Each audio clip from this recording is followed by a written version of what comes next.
www.wwf.fr.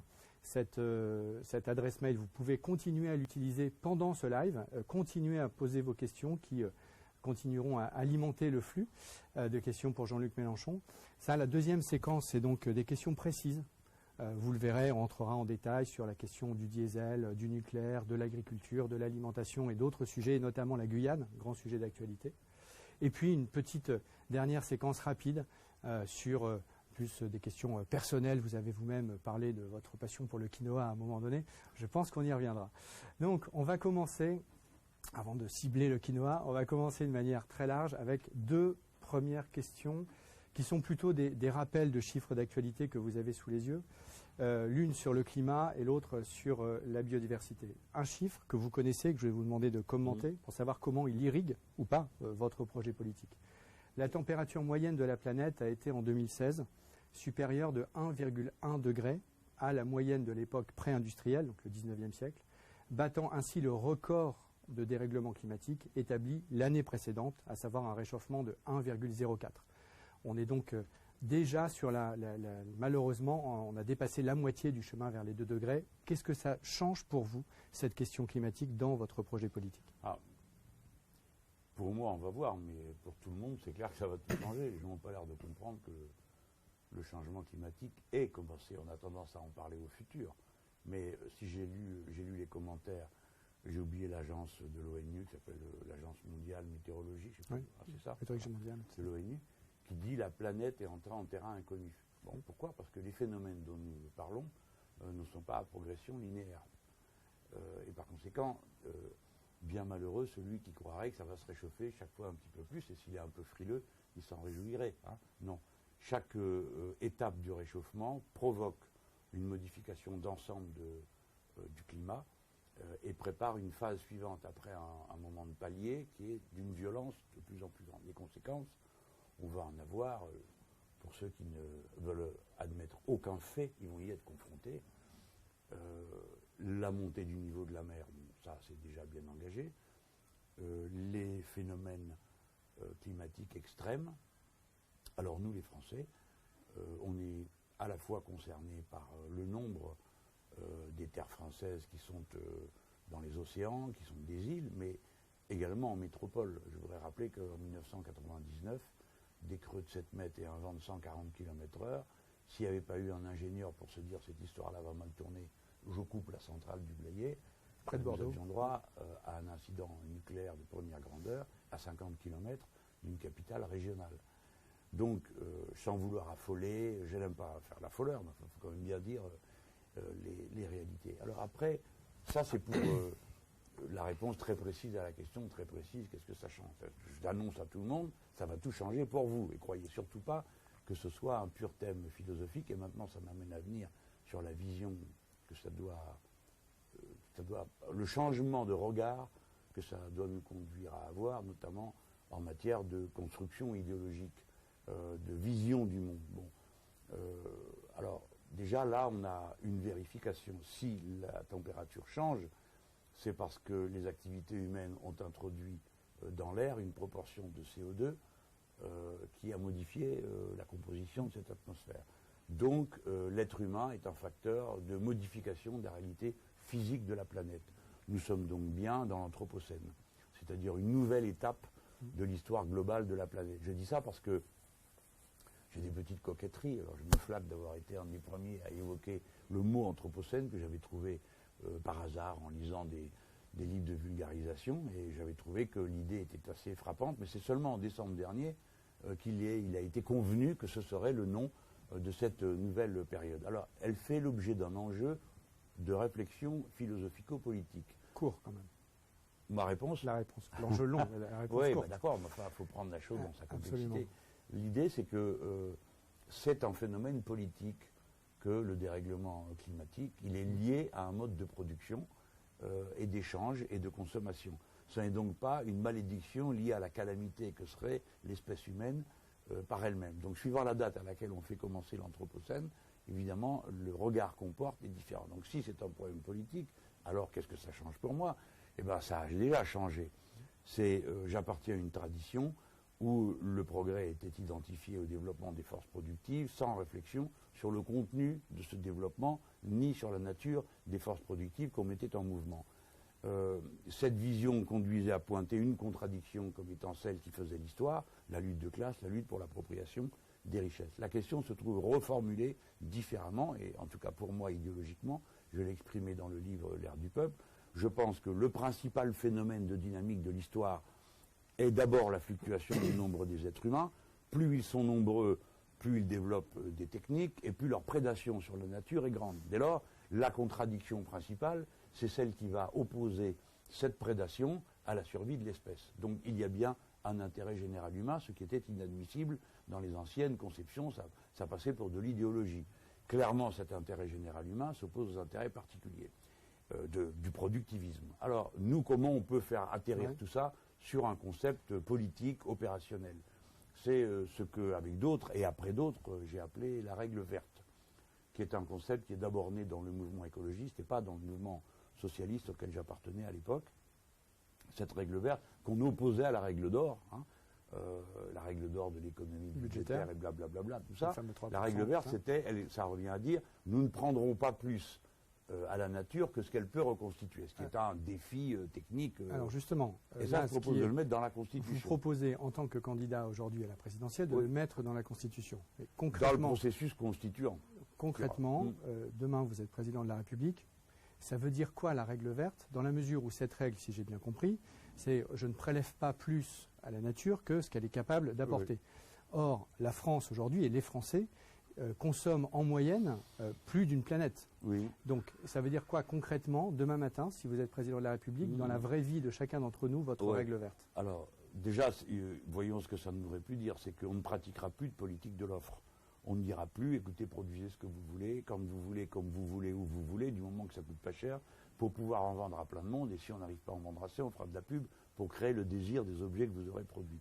Donc je n'ai jamais caché que c'était un changement fondamental d'orientation économique et culturelle.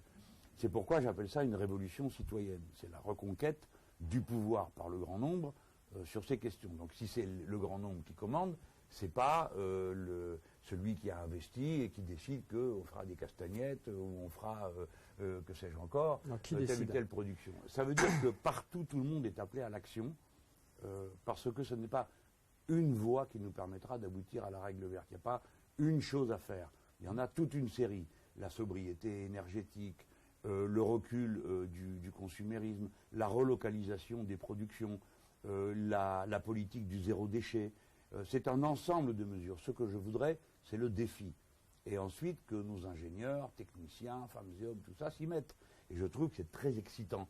Il n'y a que vraiment des gens qui sont très bourrins, qui croient qu'une politique écologiste, c'est on retourne tous à la caverne, s'éclairer avec des bougies de suif, quoi. Non, c'est pas du tout ça, c'est le contraire. Il faut au contraire, sans cesse, développer des sciences et des techniques qui nous mettent...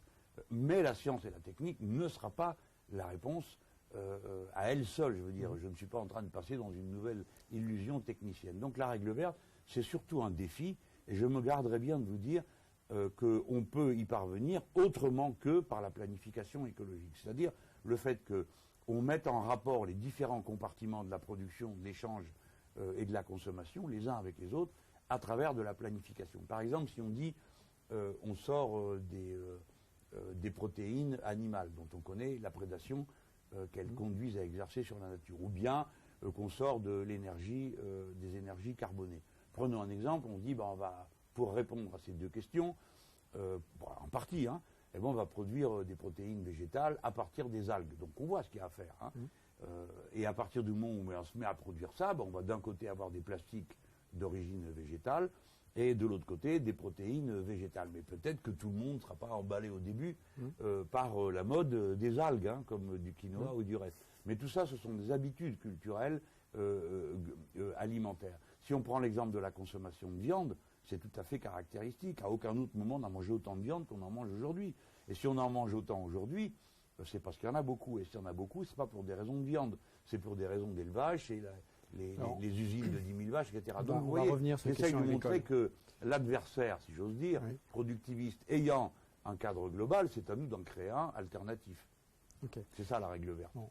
Et qu'est-ce qui Je vous dis relève, pas qu'on va y arriver en 6 mois, avant de hein. passer justement, avant de passer au sujet thématique, qu'est-ce qui relève dans votre vision à la fois la règle verte plus la planification? Qu'est-ce qui relève du normatif, de la coercition? Parce que c'est des questions qui reviennent régulièrement dans le stock de questions Facebook hein, sur le diesel, sur ça. Qu'est-ce que vous imposez, sachant que vous êtes parfois vu comme étant justement très planificateur? Et qu'est-ce qui relève vous disiez, par exemple, vous évoquez la publicité, la surconsommation. Certes, mais donc vous interdisez la production de certains produits, vous interdisez la consommation de certains produits, vous demandez aux gens de manger moins de viande. Jusqu'où vous mettez le côté coercitif? Je vais vous dire, on découvre en marchant. D'abord, la planification, ça ne peut plus avoir le même sens que ça a eu au XXe siècle, aussi bien dans l'ancienne Union soviétique que dans tous les pays dits de l'Ouest, qui planifiaient tous. Hein. Mais la planification à cette époque avait nécessairement un caractère bureaucratique quasi obligé, puisqu'il fallait tout faire remonter de manière pyramidale vers un centre qui décidait. Et l'absurdité de ces systèmes, c'est précisément qu'il fallait un centre pour décider de combien vous allez planter de blé, ou de radis, ou de carottes.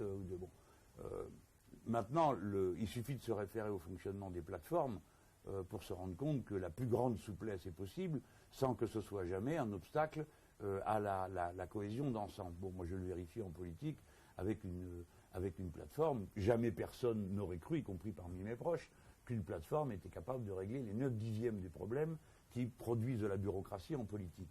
Donc là, on peut dire qu'une fois que l'objectif est donné, mais le plus important, c'est qu'il faut qu'il soit donné et consenti.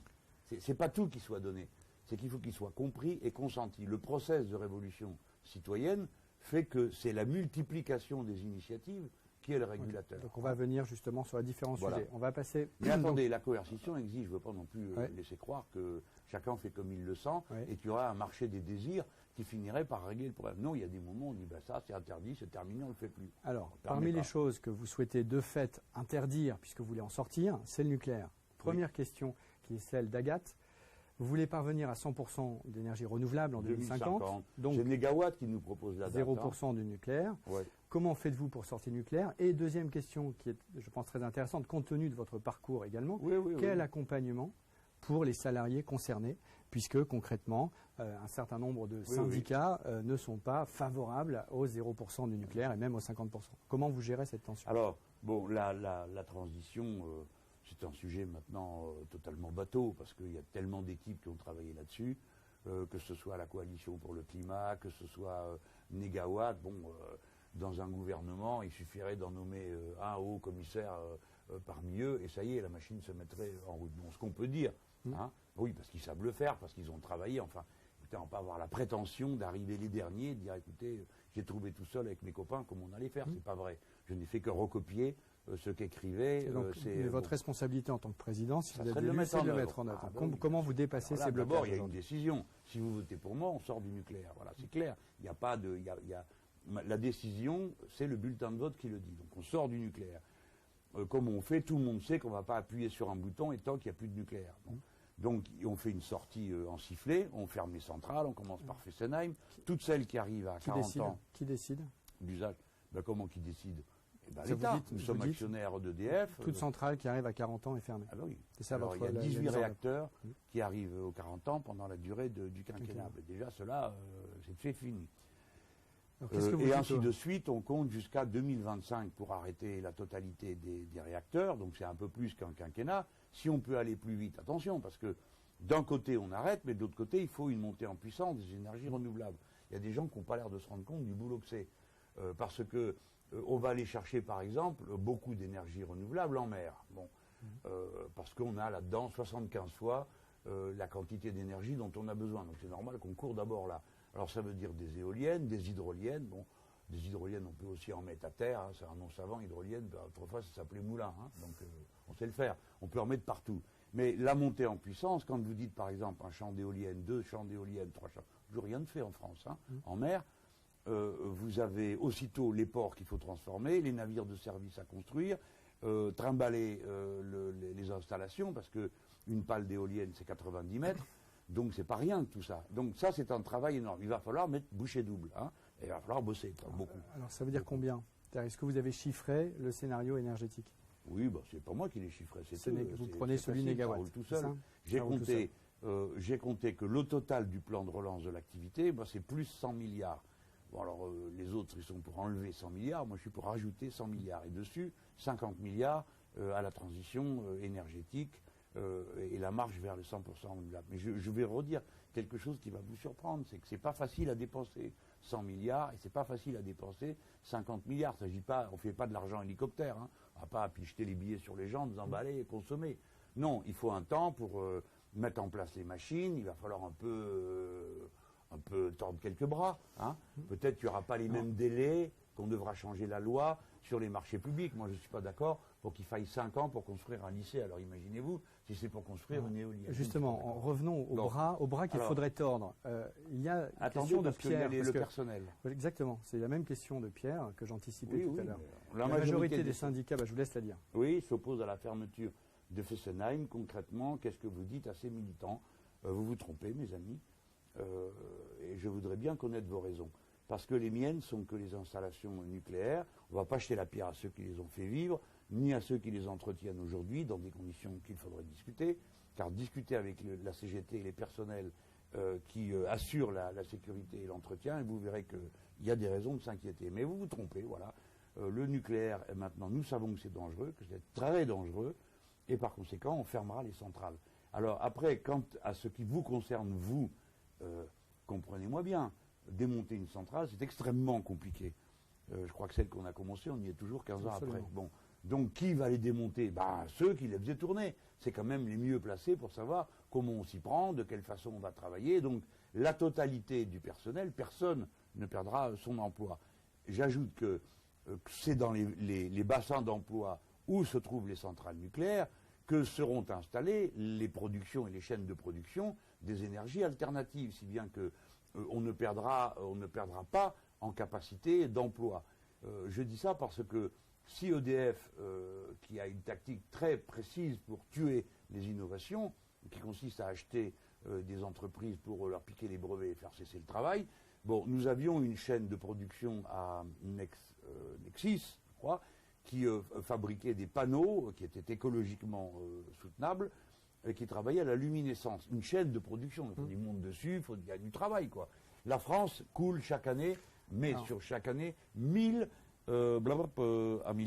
de mètres carrés de vitres et de façades. Donc il n'y a même pas besoin de faire un décret pour y obliger, il n'y a qu'à dire tout mètre carré de verre sur des façades sera forcément luminescent. Et donc ça y est, c'est parti, on aura des milliers de gens à mettre au travail. Mais je redis aux gens, vous vous trompez, et je vous souhaite que jamais nous n'ayons à nous mordre les doigts de ça. Mais prenez compte du fait que si nous avons un accident, ce qu'on ne peut pas souhaiter, franchement, la catastrophe est absolument incommensurable. Incommensurable. Donc voilà. Alors ce qui n'est pas sérieux, c'est de dire on va arrêter le nucléaire, comme l'a fait quelques-uns de ceux qui gouvernent, et puis personne ne prévoit rien, n'annonce rien à personne, et ne prévoit aucune relève d'emploi. Ça, non, ça c'est pas sérieux. Moi, je vous ai prévenu à l'avance, on fermera. Par conséquent, on créera d'autres chaînes les emplois. Voilà. Alors, parmi les bras à tordre, je reprends votre expression, il y en a un deuxième, c'est sans doute celui d'EDF. Il y a une question de Jérémy. EDF doit faire face à un mur de dette. Si vous êtes chef de l'État, comment comptez-vous assurer l'avenir d'EDF en tant qu'entreprise publique, sachant que EDF aujourd'hui s'oppose encore largement à une proposition qui serait celle du 0% nucléaire. Déjà, on ne fera pas. Alors EDF a rendu des services au pays, mais maintenant on est dans une situation absurde. Expliquez-moi voir pourquoi on s'en va construire une centrale en Angleterre, indépendamment du fait que c'est une centrale nucléaire, que c'est un EPR, pourquoi on fait ça? Est-ce qu'on a créé une compagnie d'électricité pour fabriquer des centrales à l'étranger? C'est pas pour ça qu'on l'a créé, on l'a créé pour que tout le monde ait accès à l'énergie. Donc EDF aurait dû être le moteur de la transition écologique. Du genre, ça y est, on a bien fait la première tranche du boulot, il y a de l'électricité partout, alors maintenant on se pose des questions, comment on va faire pour sortir du nucléaire? Et c'est à ça qu'on attend d'un service public ou d'une entreprise où l'État est dedans. Donc la première chose qu'on va faire, c'est arrêter toutes ces fadaises, Hinkley Point, l'EPR de Flamanville, tout ça, ça coûtait déjà assez cher comme ça, donc on arrête. Donc vous arrêtez l'EPR? Ah ben oui, ah ben oui. Donc, sinon, qu'est-ce qu'on va faire? Je fais préciser les choses. Acheter de l'argent comme ça. Mais pour l'instant, maintenant, c'est du gâchis. Comment vous assurez l'avenir d'EDF? Alors, EDF sera une des entreprises qui auront à travailler sur la transition énergétique. Quant au mur de dette d'EDF, celui de la SNCF et le reste, c'est un seul et même problème, celui des murs de dette en général. Bon, on peut pourvoir bien sûr au paiement de la dette, il y a 1000 manières de le faire, il y a 1000 techniques, on en connaît quelques-unes, je vous rappelle comment ça s'est passé pour le Crédit Lyonnais, on crée des structures de défaisance et on met dedans toutes les dettes pourries et tout ce qui... et bon, on le nourrit petit à petit et on peut les transformer. On pourrait d'ailleurs faire que les dettes de cette nature soient rachetées et dévaluées. Voilà, c'est une technique. Mais vous savez, les gens, moi je vous dis toujours pareil, hein, personne ne paiera la dette globale. Arrêtez de chercher des martingales pour savoir comment vous allez payer cette montagne de dettes. Personne ne la paiera jamais. Elle est devenue trop grosse. Ni celle des États, ni une partie des dettes privées. Et par exemple, si vous allez, parce que là on parle d'EDF comme ils sont gros, on voit que... Mais si vous voulez faire la transition écologique dans la paysannerie, vous demandez aux paysans de nous aider à changer de système. Outre qu'il va falloir en trouver 200 000 qu'on ne les a pas sous la main, mais en plus il va falloir les libérer des dettes qu'ils ont ramassées. Qui va faire ça ? On va en parler, il y a un sujet agriculture. Alors on va non mais la dette est un changer. Sujet, voilà, bon. C'est un sujet complexe qu'on n'a malheureusement pas le temps de traiter. Oui, mais attends, qu'on dise quand même une chose. La dette doit être éteinte.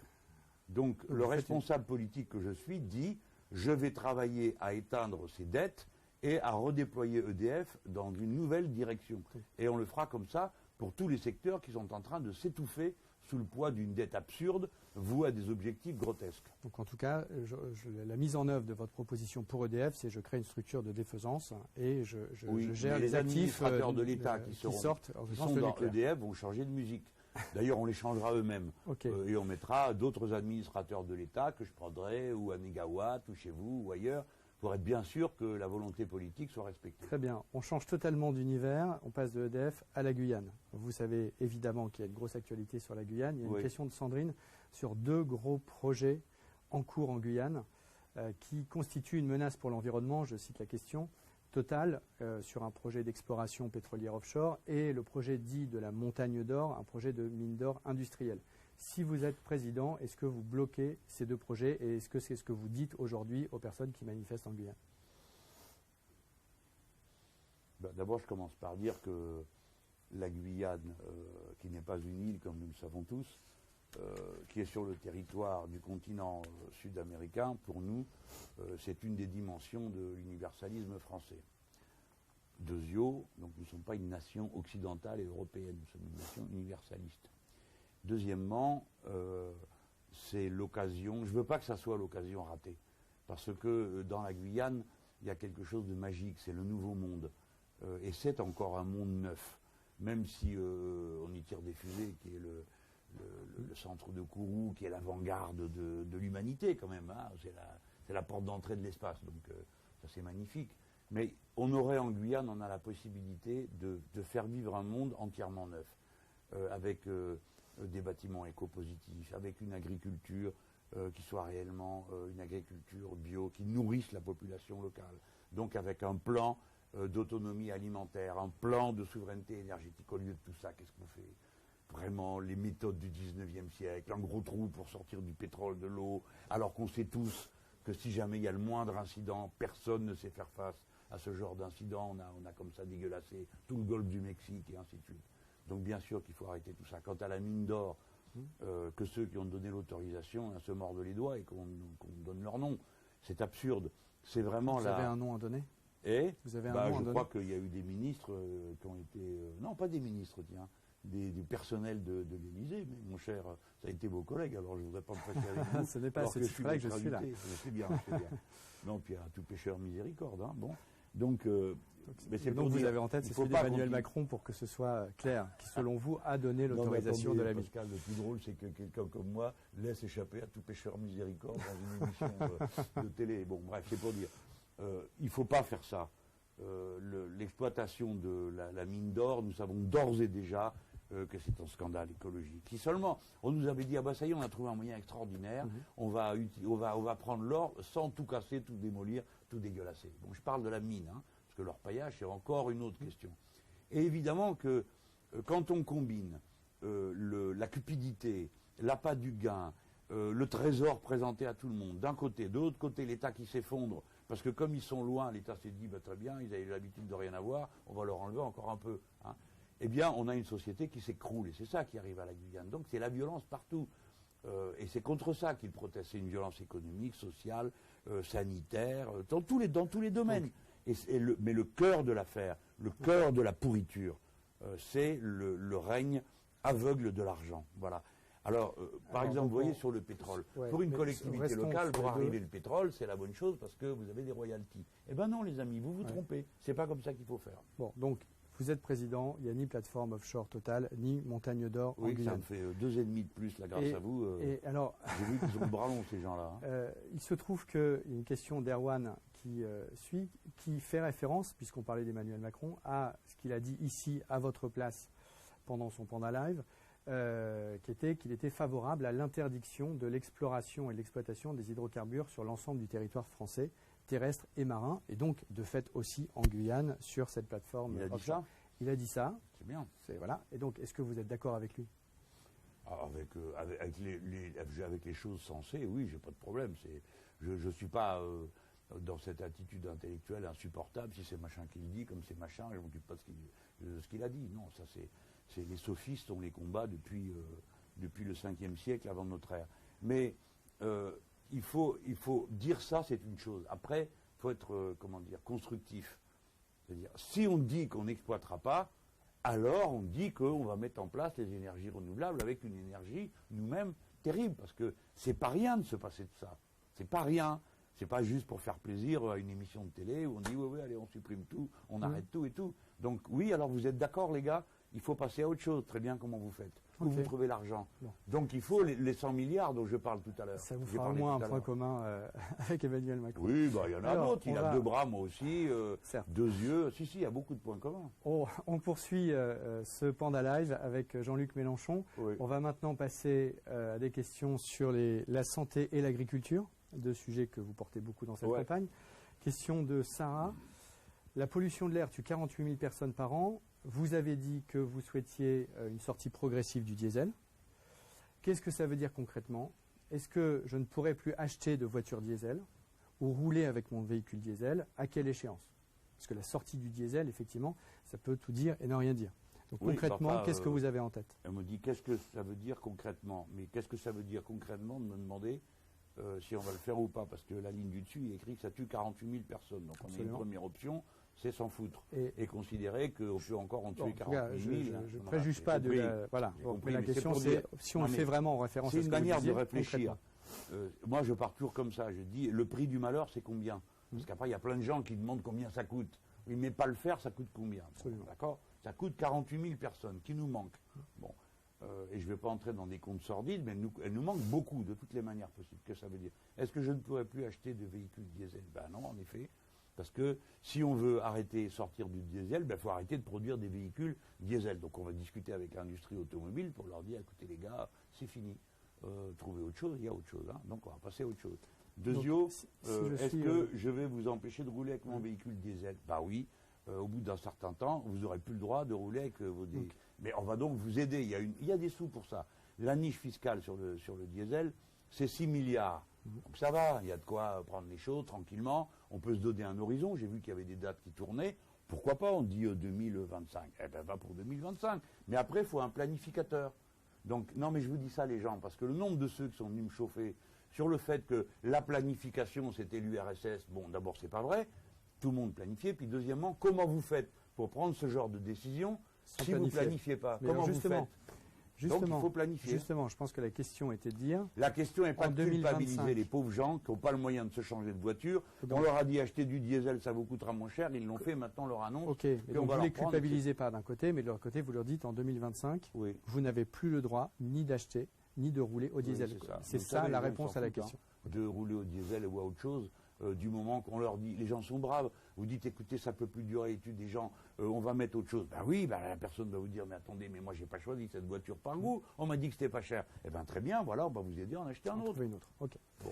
Et puis peut-être qu'on aura, au cours d'ici à 2025, j'espère aussi qu'on aura fait des progrès dans d'autres domaines de la production automobile, parce que jamais personne ne se passera de la liberté de se déplacer. Hein. On ne va pas dire, alors on va interdire toutes les automobiles pendant qu'on y est. J'ai entendu ça, moi je ne suis pas d'accord avec ça. Mais d'autres véhicules seront là et on fera de manière responsable. J'entends tout le monde faire des sauts de cabri et dire les véhicules électriques, très bien, vous êtes au courant que pour 1 million de voitures électriques, il vous faut une centrale nucléaire de plus. Donc vous ne réglez pas le problème des voitures si vous ne réglez pas le problème de la production énergétique. Vous devez planifier.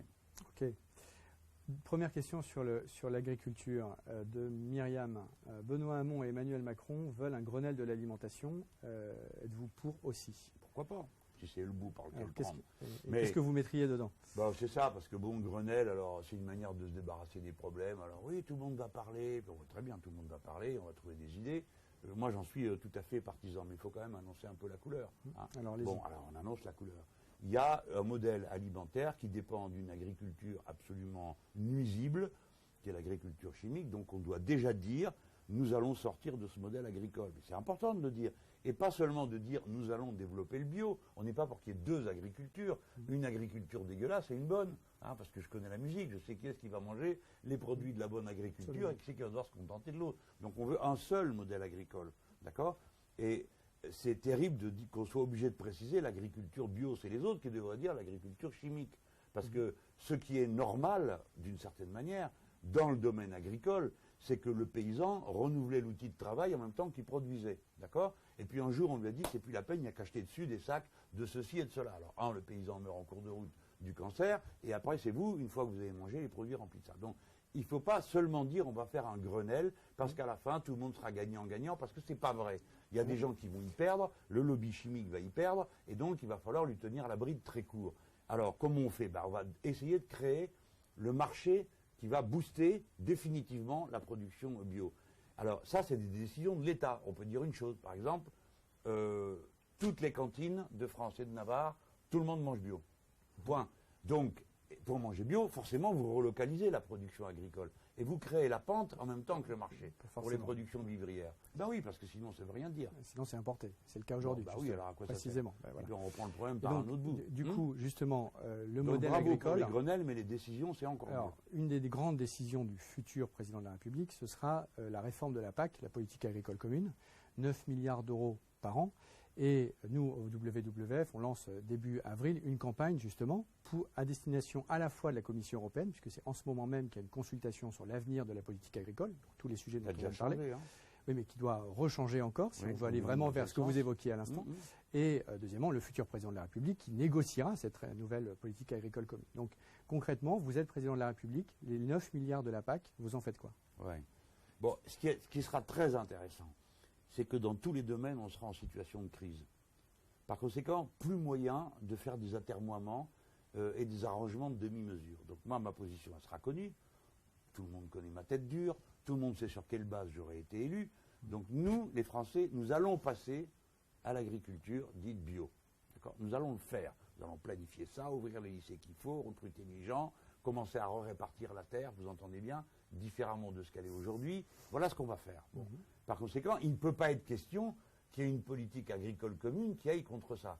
En particulier, on ne peut pas accepter que tout devienne un marché. Alors ceux qui pleuraient contre les quotas laitiers dans les années 70 parce qu'on allait les empêcher de traire, je me souviens des campagnes, maintenant ils ont compris à quel point sans quotas laitiers ils sont abandonnés au cycle. Alors une année, ça marche du feu de Dieu, tout le monde fait du lait. Comme tout le monde fait du lait, l'année d'après, plouf, le cours s'effondre, et ainsi de suite. C'est le système qui est arrivé avec les cochons et avec tout ce qu'on libéralise. C'est absurde. Depuis que l'humanité, on fait des stocks et on prévoit ce qu'on va produire. Donc on va revenir à ça, on va venir à des méthodes plus saines comme celle-là.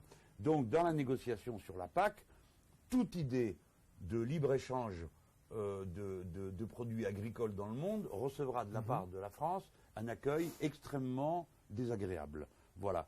Nous ne ferons pas ça. Nous ne sommes pas d'accord pour que le lait soit d'abord un produit d'export. Nous ne sommes pas d'accord. Nous ne sommes pas d'accord pour qu'on trouve dans chaque bateau qui sort d'un port rempli de blé l'équivalent en subvention d'un lycée à construire. On n'est pas d'accord avec ça. Et donc les subventions doivent venir pour encourager exclusivement l'agriculture qu'on appelle nous paysanne et écologique, on va dire paysanne. Donc les 9 milliards sont remis sur le modèle agricole. Oui, les autres font ce qu'ils veulent, mais leurs produits ne rentreront pas en France. Oui, mais même, il n'y a pas que des agriculteurs bio en France, me semble-t-il. Non, mais attendez, les agriculteurs en France, ils auront beaucoup de travail. Je ne sais pas si on va trouver le monde pour le faire. Je vous ai dit, le plan d'agriculture écologique et paysanne, c'est plus de 200 000 paysans. Il va falloir les trouver. On me dit, il y a des jeunes, peut-être bien, mais je ne vois pas qu'il y en ait plus de 100 000. Donc il va falloir en trouver 100 000 autres. Vous n'avez pas proposé à ces 100 000-là d'aller mener la vie extrêmement dure de ceux qui sont aujourd'hui à la campagne. Par conséquent, il faudra tout changer. Je préfère le dire, parce que sinon, c'est pas honnête, ce sont des paroles verbales. Yaka, Faucon, l'agriculture bio, etc. Si vous n'êtes pas capable de résister et de commencer à dire tout produit agricole qui rentre et qui vient d'une exploitation de type ferme des 100 000 vaches à l'allemande, ne rentrera pas en France. Voilà, point. Ils peuvent toujours en faire ce qu'ils veulent. Pour aller au bout du raisonnement, pour faire ça, il faut évidemment sortir de l'Union européenne. Non. Puisque vous cassez le marché unique européen, ce qui est mais non, parfaitement on peut aussi légitime. obtenir un marché unique agricole, avec des productions de qualité et un marché unique bio. Pourquoi les gens feraient que des cochonneries? Il n'y a personne qui demande à faire des horreurs. Dans l'hypothèse où vous avez toujours la ferme à 100 000 vaches en Allemagne, qui était celle que vous preniez au début. Ils finiront par les fermer. L'étape d'après, c'est qu'effectivement, ils les ferment après. Mais attendez, parce que non, mais attendez, il n'y a pas de problème. J'essaie de tirer, mais je perds c'est pas parce que c'est des Allemands qu'ils aiment faire des fermes de 10 000 vaches. Enfin, si on dit, écoutez les gars, c'est complètement fou. C'est à front renversé. Comment à front renversé? Je plaisante.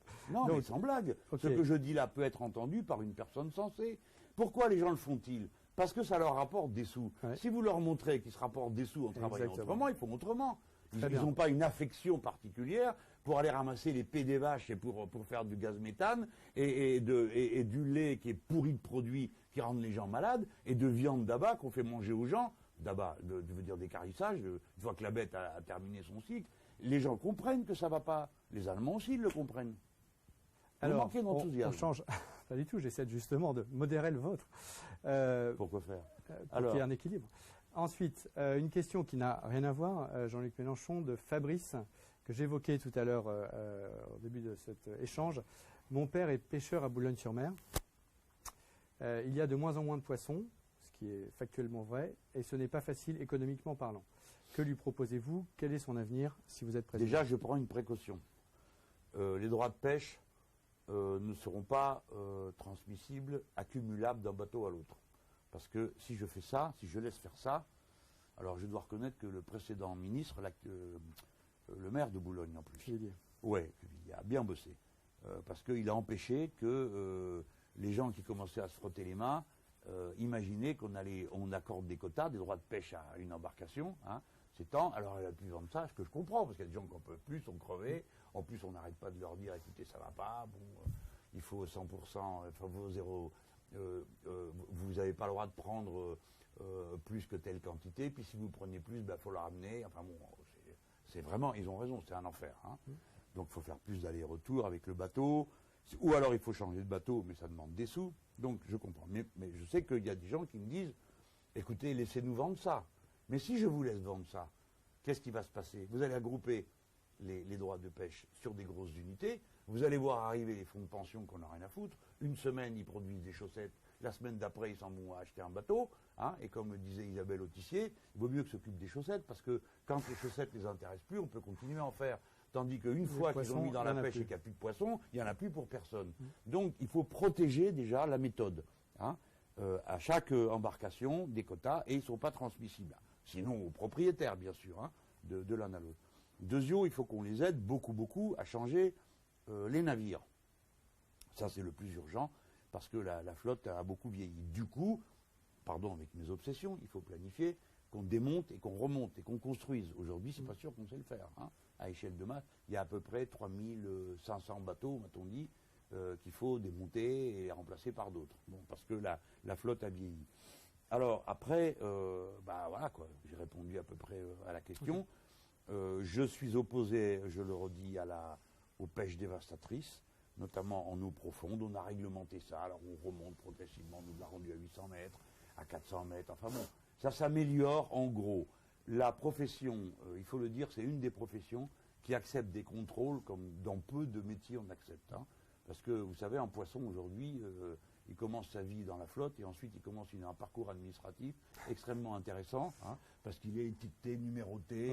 Il y a un type à Bruxelles qui sait exactement combien de poissons se pêchent chaque jour, c'est quelque chose. En même temps, les quotas, la traçabilité, le bio, ça implique oui. ce genre de non, mais c'est pour suivi.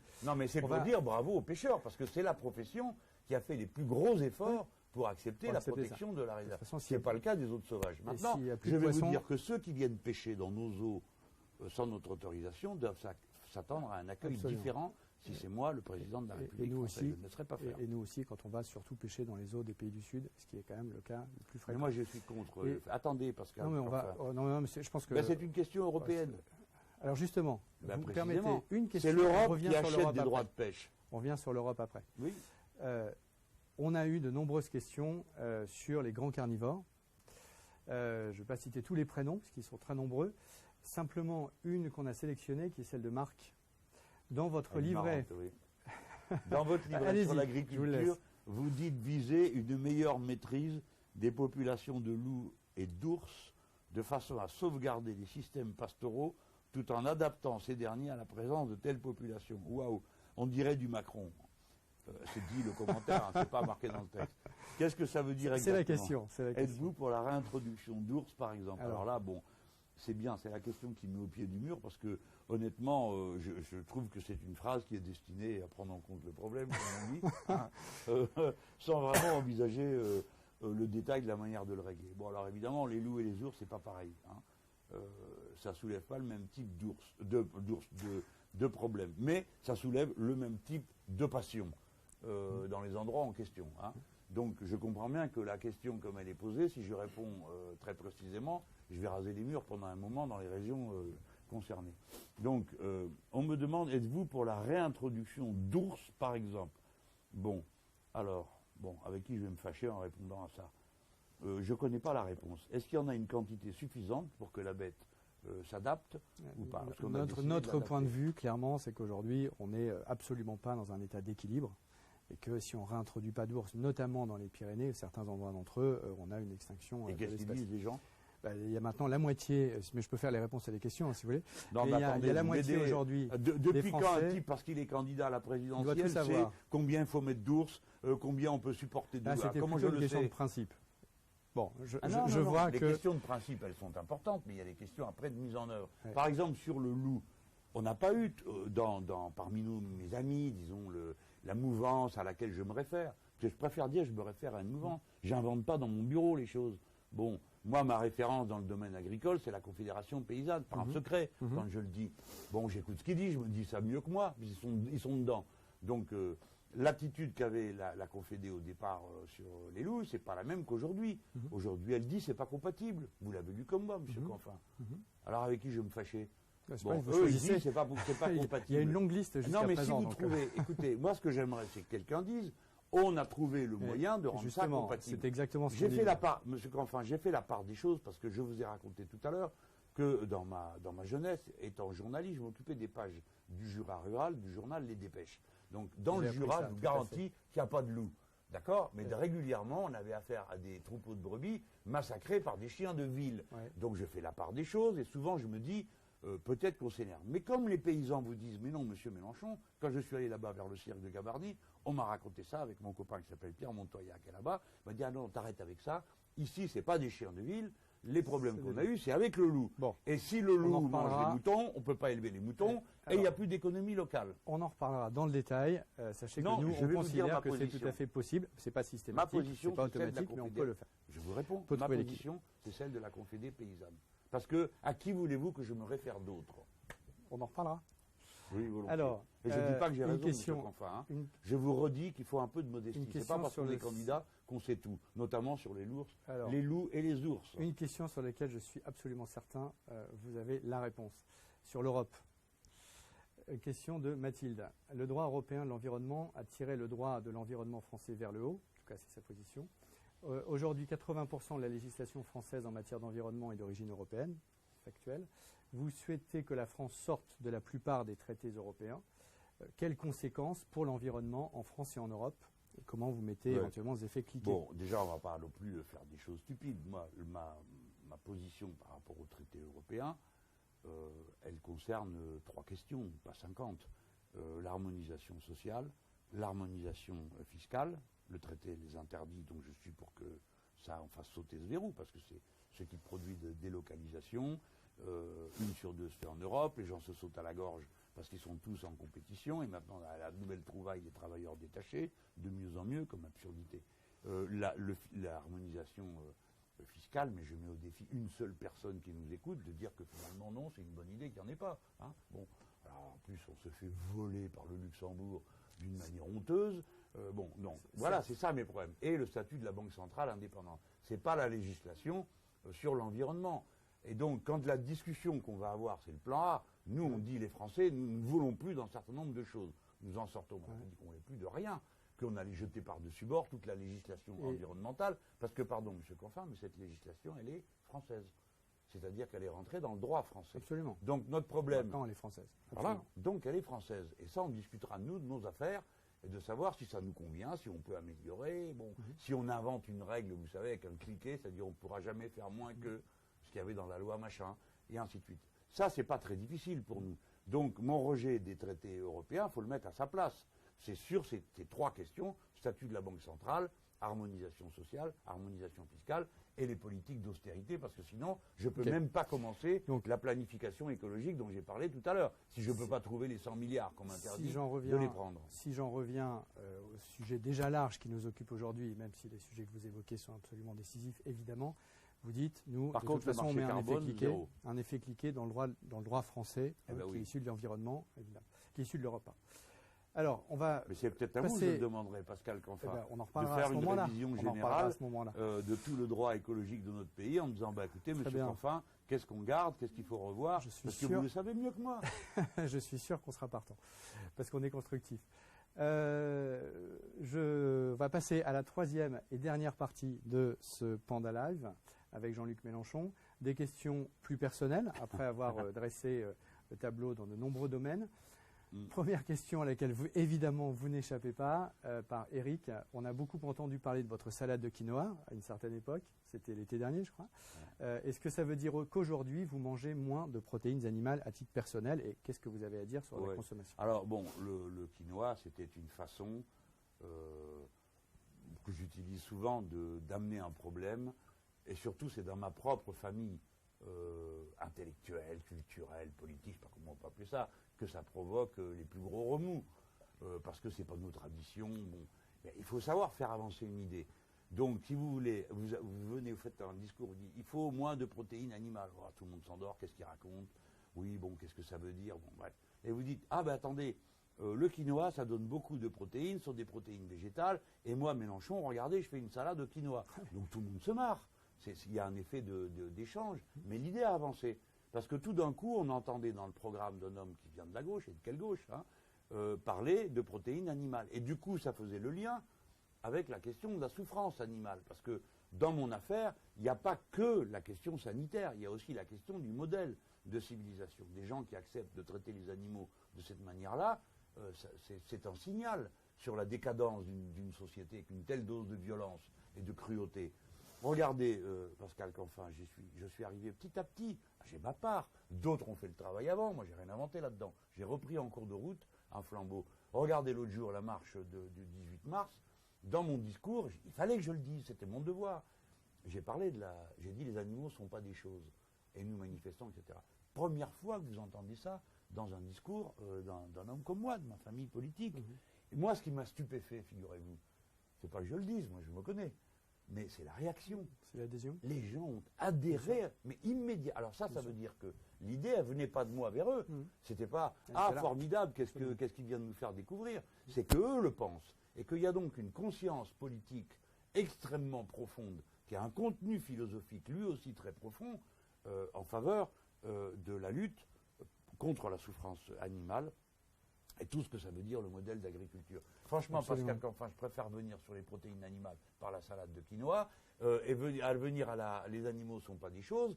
De cette façon-là, c'est une manière de mettre en cause le système productiviste de l'élevage extraordinaire. Ça ne veut pas dire qu'on ne va plus. Alors, est-ce que moi, je mange moins de viande? Moi, je fais la leçon à personne déjà.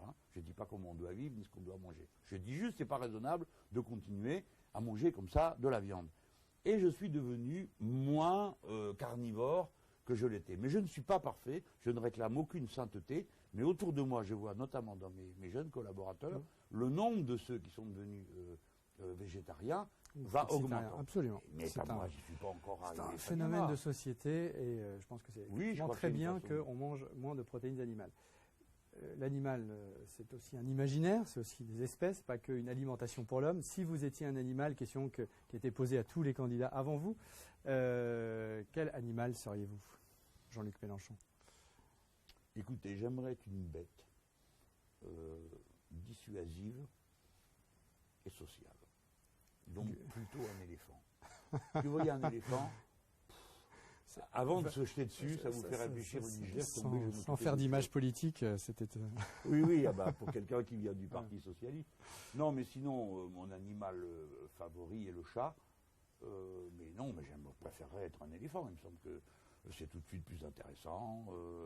On est toute une bande de copains, on va, on vient, lentement. Ça doit être formidable d'être un éléphant. Vous parliez, alors on va revenir sur un autre sujet, on alterne les sujets plus ou moins graves. On arrive à la fin de ce Panda Live. Vous parliez à l'instant même de la question de la maltraitance animale. Vous avez parlé dans vos discours d'éradication de la maltraitance des animaux. Est-ce que vous pouvez dire concrètement ce que ça veut dire, notamment sur les abattoirs? Je ne sais pas, je pense d'abord, il faut que cette idée l'emporte. Il faut que tout le monde comprenne qu'il y a un problème. Bon, ça progresse très vite. Là, par exemple, qu'allez-vous faire par rapport aux abattoirs? Je ne sais pas, mais vous, peut-être, vous le savez. Vous aurez si vous avez un président qui dit, moi, je veux que ça cesse, alors je vous dirai, bon, comment on fait? Et pourquoi? Parce que je suis président, tout d'un coup, je suis devenu le roi de toutes les idées? Non. Des gens vont me dire, nous, on sait, alors arrêtez, c'est pas la peine de vous gratter la tête. On sait, il faut faire ci, il faut faire là, il faut faire là. Il y a déjà plein d'idées qui ont été données, les garanties qu'on se donne sur la façon dont les animaux sont étourdis. Je suis sûr qu'il n'y a pas d'obligation à se comporter d'une manière indigne. Il n'y a pas d'obligation. Donc les réponses, elles existent, je suis très tranquille, on les trouvera, on n'aura qu'à aller les chercher. Avant de passer à la dernière citation que vous avez sous les yeux, une question qui boucle avec ce que vous avez dit au tout début sur la partie plus idéologique de votre parcours. Est-ce qu'aujourd'hui, vous préférez une entreprise 100% publique mais 100% fossile, comme Gazprom ou Saudi Aramco, ou une entreprise 100% privée mais 100% énergie renouvelable? Là, comme ça, dans l'instant, je vous réponds sans aucune hésitation, l'entreprise 100% énergie renouvelable. Donc privée. Ça me rappelle les débats de ma folle jeunesse où au milieu des clopes, on discutait qu'est-ce qui vaut mieux, le pire des capitalismes ou le meilleur du stalinisme, c'est des questions à la noix. Moi, je n'hésite plus une seconde. Donc, l'un détruit la planète et peu me chaud qu'il soit public ou je ne sais pas quoi. En plus, Gazprom, laissez-moi rigoler. Tout ça, ce sont les oligarques qui tiennent tout ça d'une manière ou d'une autre. Comme ailleurs, ce sont des grands patrons. Donc, une entreprise privée qui réussirait cet exploit d'être 100% renouvelable, je la féliciterai. Et ce n'est pas parce qu'elle est privée que d'entrée de jeu, je vais y être hostile. Je ne crois pas au privé ni au marché capable de régler la crise économique. Ça, on a bien compris, mais c'était important de préciser. Alors on arrive à la toute dernière question, qui est une citation. Donc vous consacrez un livre thématique spécifique à l'espace, d'ailleurs vous en avez parlé à l'instant quand on parlait de la Guyane et de Kourou, dans lequel vous dites vouloir relancer la découverte de l'espace, je vous cite. Est-ce que vous pouvez lire la citation de François Mauriac qui a été sélectionnée pour vous? Elle est pas mal. Il ne sert à rien à l'homme de gagner la Lune s'il vient à perdre la Terre. C'est une belle phrase. Et on va tous dire oui, oui, oui. Bon, sauf que c'est un peu nunuche. Chaque fois qu'on avance, merci pour lui. Écoutez, franchement, bien sûr que ça sert à rien, mais si ça sert à quelque chose, c'est si vous voulez pas être tout le temps en train de reprocher tout à tout le monde. Alors, vous mangez ça, ça va pas, c'est pas bien. Bon, il faut aller de l'avant, il faut y aller à coup d'enthousiasme. C'est donc, en quelque sorte, l'aval qui va vous permettre de réorganiser l'amont. Par exemple, l'économie de la mer, faite dans les formes qui sont celles d'une économie durable, respectueuse de la mer elle-même, elle nous oblige à changer la terre. Vous comprenez? Parce que, écoutez-moi, vous n'allez pas balancer dans la mer les phosphates qui arrivent de la terre. Là, c'est pareil. Donc, est-ce qu'au fond, la conquête de l'espace nous permet de nous comporter mieux? Et je vais vous dire que quand un être humain, quand un être humain voit une photo de la planète bleue, et tout d'un coup, il se dit, oui, finalement, au fond, nous sommes tous semblables et nous n'avons qu'un seul écosystème compatible avec la vie humaine. Déjà, dans sa tête, ça va mieux. Et du coup, est-ce que la question qui est sous-jacente, est-ce qu'aujourd'hui, la nouvelle conquête, finalement, c'est pas de reconquérir notre planète? Évidemment, non, mais ça, c'est clair. Attendez, ça, c'est la tâche numéro 1. Puis après, vous allez à Pétaouchnok, dans la galaxie, déjà, on ne sait même pas ce qu'il y a dans la mer. Alors, on connaît